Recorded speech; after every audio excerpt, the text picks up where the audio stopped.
Hi guys, welcome to universe tarot. आज हम कर रहे हैं general plus love reading for the next week. Okay, पहले हम देखेंगे जर्नल एनर्जीज क्या है आपके लिए, और फिर हम देखेंगे आपकी लव रीडिंग। याद रखिए जर्नल रीडिंग है, so takes for resonate and leave the rest. और ये जेंडर स्पेसिफिक रीडिंग नहीं है, आप पुरुष हैं महिला हैं, आप इस रीडिंग को देख सकते हैं। ओके, अगर आप पर्सनल रीडिंग लेना चाहते हैं तो उसका इन्फॉर्मेशन डिस्क्रिप्शन बॉक्स में है। Charges are minimal, so you can check it out in the description box below. Okay, you can also follow me on Facebook and Instagram.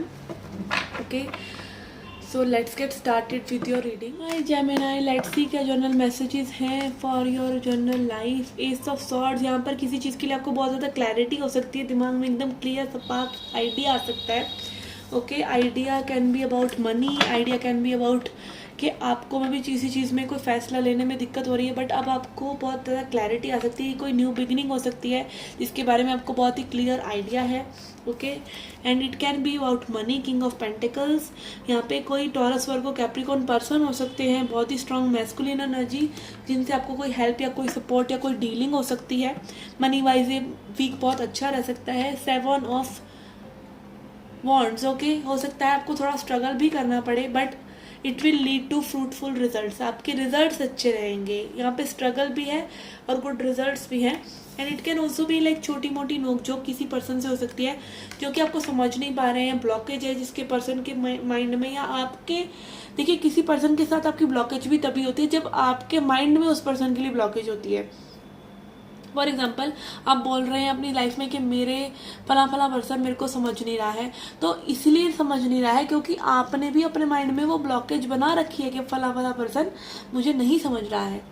तो आप उस स्टोरी को चेंज कीजिए. आप अपने उस पर्सन की पॉजिटिव साइड को देखना शुरू कीजिए, उसकी नेगेटिव साइड को इग्नोर करना शुरू कीजिए, और धीरे धीरे आप देखेंगे कि वो पर्सन में भी चेंज आ रहा है क्योंकि आपकी एनर्जी उस पर्सन के लिए चेंज हो रही है.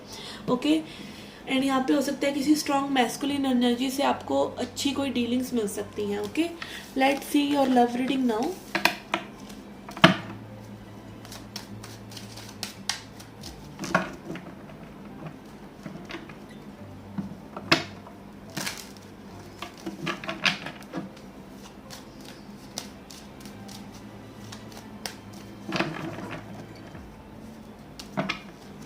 Okay, we have strength for your person thought. 2 of swords for their heart space and intentions के लिए we have ace of cups. Okay, strength दिखा रहा है यहाँ पर. ये पर्सन थोड़ा सा मे भी सिचुएशन को कंट्रोल करने की कोशिश कर रहे हैं because they are feeling weak. ये आपसे इंटिमिडेटेड है या फिर आपकी पावर को समझ रहे हैं कि आप बहुत पावरफुल हैं, आपको अच्छा मान रहे हैं, आपको देख रहे हैं कि you are like abundance to them, और आप बहुत स्ट्रॉन्ग फेमिनिन एनर्जी में हो सकते हैं. लाइक आप बहुत नर्चरिंग हैं, बहुत फॉरगिविंग हैं, बहुत टॉलरेटिंग हैं, आप स्टिल हैं, पेशेंट हैं इस पर्सन के लिए. ये सब चीज़ों को ये देख रहे हैं, बट स्टिल इनके हर्ट स्पेस में अभी एक डिसीजन लेने का एक क्लोज्ड हर्ट मुझे दिख रहा है, जहाँ पे अपने हर्ट को ओपन अप नहीं कर रहे हैं. मे बी हर्ट से डर रहे हैं, मे बी ये सिचुएशन को वैसा देख ही नहीं पा रहे हैं जैसी सिचुएशन है. अपनी इंट्यूशन को ये पर्सन नहीं सोच पा रहे हैं क्योंकि लाइक हीलिंग के लिए भी ना आपको फीलिंग करना ज़रूरी है. मान लीजिए आपको किसी ने हर्ट करा, आप अब 2 साल से खड़ूस बनकर घूम रहे हैं, बट अब कोई पर्सन आ रहा है जो आपको हर्ट को स्टर अप करने की कोशिश कर रहा है, बट स्टिल आप अभी भी रेडी नहीं है. तो ऐसे पर्सन से डील करना इज़ वेरी टफ, और आप ज़रूर पढ़ें. अगर आप ऐसे किसी पर्सन से डील कर रहे हैं तो आप डिसमिसिव अवॉइडेंट स्टाइल के बारे में पढ़ें. ये लोग जिनसे प्यार करते हैं उन्हीं को धकेल देते हैं, अपने से दूर कर देते हैं. कई लोगों को तो अटैचमेंट स्टाइल होता है एंक्शियस अटैचमेंट या फियरफुल अटैचमेंट स्टाइल, जो कि उन लोगों को अपने पास रखना चाहते हैं और डरते रहते हैं कि कोई हमें छोड़कर ना चला जाए. और कुछ लोगों को होता है डिसमिसिव अवॉइडेंट अटैचमेंट स्टाइल, जो कि उन्हीं लोगों को धकेलते हैं जिनसे वो प्यार करते हैं. This is like really strange, और ऐसे लोगों से डील करना is very next to impossible. और फिर हम बोलते हैं कि एक्सप्रेस नहीं करते, ये नहीं करते, कमिटमेंट नहीं देते, because actually they are pushing you so that you prove you keep proving to them that you love them. Okay, but इस चीज़ को आप ये बात समझ लेना कि आप किसी की मिस ट्रीटमेंट को भी झेल रहे हो. एक मिस ट्रीटमेंट में और एक अब्यूज़ में और एक किसी का डिसमिसिव होने में क्लोज्ड ऑफ होने में फ़र्क होता है. एटलीस्ट वो पर्सन आपको हार्म नहीं कर रहा है, एटलीस्ट वो पर्सन आपको अब्यूज़ नहीं कर रहा है. That person is straightforward, या फिर वो पर्सन आपको बस is not ready to receive your love. But यहाँ पर इंटेंशंस में एस ऑफ कप्स आ रहा है, तो मे बी एक न्यू बिगनिंग, एक नए तरीके से इमोशनली ये पर्सन इन चीज़ों को देखना शुरू हो सकते हैं. It can also be new love for some of you. कुछ लोगों के लिए न्यू लव भी हो सकता है. ओके, लेट्स क्लैरिफाई इस पर्सन की एनर्जीज को. By strength is here.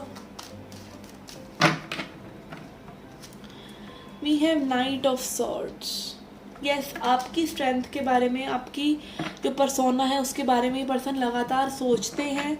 Okay, and 10 of swords. Okay, ये इनडिसीजन जो है मे बी हो सकता है पास्ट की वजह से आ रहा है, जहाँ पे ये पर्सन हर्ट हुए थे. मे बी आपकी खुद की एनर्जीज हो सकती है कि आपकी कुछ कहने से, आपकी स्ट्रेंथ से, या आपने कुछ स्ट्रेट फॉरवर्ड होकर कहा है, वट एवर इट इज़, जो कि काइंड नहीं था. ठीक है, कभी भी आप स्ट्रेट फॉरवर्ड का टैग अपने आप को मत लगाएं. स्ट्रेट फॉरवर्ड होना अलग बात होती है, और मुंह फट होना और किसी को हर्टफुल वर्ड्स बोलना अलग बात होती है. आप मान लीजिए ओके, अगर आपको कुछ बोलना है तो वो काइंडनेस से भी जुड़ा हुआ होना चाहिए, वो काइंड होना चाहिए, वो ज़रूरी होना चाहिए, वो ट्रुथ होना चाहिए, सिर्फ ट्रुथ नहीं. मान लीजिए किसी का बच्चा मोटा है तो आप उसको बार बार यही बोल रहे हैं कि भाई तू मोटा है, तो गलत बात है. वो सच सही नहीं है. सच वो सही है जो कि काइंड भी है, जो कि सॉफ्ट है, जो किसी को हर्ट नहीं करेगा. ओके, तो मे भी हो सकता है आपकी किसी बात से या किसी पास्ट के हर्ट से परेशान है. ये बिट्रेयल भी हो सकता है किसी का. Okay, let's C. We have 5 of cups, Ace of cups and 5 of cups. This person wants to come, but maybe ये टाइम लें अपना, क्योंकि इनके मन में नेगेटिविटी है सिचुएशन के लिए. ऐसा नहीं है कि 100% दिस पर्सन इज़ रेडी, क्योंकि यहाँ वॉन्ड्स एनर्जी नहीं है. वॉन्ड्स एनर्जी होता है तो थोड़ा सा क्विक हो सकती हैं चीज़ें, but this person might take time. Okay, let's see advice for you.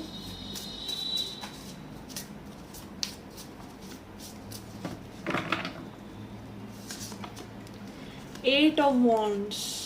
Communication, आपको कम्युनिकेशन मिल सकता है इस पर्सन से. अगेन एस ऑफ कप्स, दो एस ऑफ कप्स आ रहे हैं, तो डेफिनेटली कुछ न्यू बिगनिंग है. और मे बी ये हो सकता है कि आपको अपने बारे में अच्छा फील करना चाहिए. Okay, and justice. Learn your lessons guys, learn your lessons. आपके लिए चीज़ें कार्मिक हो जाती हैं जब आप अच्छा फील करने की बजाय पहले उन चीज़ों को आउटर वर्ल्ड में चेंज करने की कोशिश कर रहे हैं, बाहर चीज़ों को बदलने की कोशिश करते हैं, मन में उनकी स्टोरी चेंज किए बिना, आप अपनी हीलिंग करे बिना, अपने ब्लॉकेजेस क्लियर करे बिना, या एक पर्सन का पॉजिटिव साइड देखे बिना आप बोलते रहते हैं कि आपसे प्यार करते हैं, प्यार करते हैं. प्यार ऐसे नहीं होता. आपको एक अनकंडीशनल या अनकंडीशनल लव नहीं, में लव अनकंडीशनल लव भी होता है, बट अनकंडीशनल लव को ना लोग सोच लेते हैं कि आपको अनकंडीशनली एफर्ट्स पुट करने हैं, अनकंडीशनली चेज करना है. नो, अनकंडीशनल लव का मतलब है कि आप उस पर्सन से रिलेटेड कोई भी चीज़ों को जज नहीं कर रहे, आप पूरी लाइफ को लेके किसी चीज़ों को जज नहीं कर रहे, आप सभी चीज़ों से प्यार करते हैं. तभी आप प्यार की वाइब्रेशन में आते हैं, क्योंकि प्यार फ़र्क नहीं जानता कि इस पर्सन से प्यार करना है, उससे नहीं करना है. और दिखाने की ज़रूरत नहीं है, एफर्ट्स करने की ज़रूरत नहीं है. हो सकता है किसी ने आपके साथ बहुत बुरा किया हो, किसी से आपकी बनती ना हो, बट उस पर्सन के बारे में भी आपकी एनर्जी ऐसे डिप्लीट नहीं हो रही. आप उसके लिए बुरा नहीं बोल रहे, ना उसके मुंह पर ना उसके पीठ पीछे. तो that is like unconditional love. आप अपनी वाइब को डाउन नहीं करते, आप समझते हैं कि वो एक इंसान है और उससे गलती हो सकती है और उसको लेट गो कर रहे हैं. आप वो नहीं कर रहे जो आपको नहीं करना है. इसका मतलब ये नहीं है कि आप किसी के लिए झुकते रहें या किसी को चेज करते रहें या अननेसेसरी एफर्ट्स डालते रहें. अनकंडीशनल लव का मतलब है अनकंडीशनल कंपैशन, कि आप दूसरे इंसान को इंसान समझ रहे हैं, आप कॉन्शियस हैं और आप अपने ऊपर कंट्रोल रख रहे हैं और आप जानते हैं गलती हो सकती है, आप फॉरगिव कर सकते हैं. ठीक है, दैट इज़ अनकंडीशनल लव. या अपनी वाइब्रेशन को नफ़रत की वाइब्रेशन में ना लेके आना, जिसमें आपको केओस महसूस हो रहा है, जिसमें आपको गुस्सा हो रहा है, जिसमें आपको रेसिस्टेंस हो रहा है, आप उस चीज़ को लेट गो कर सकते हैं.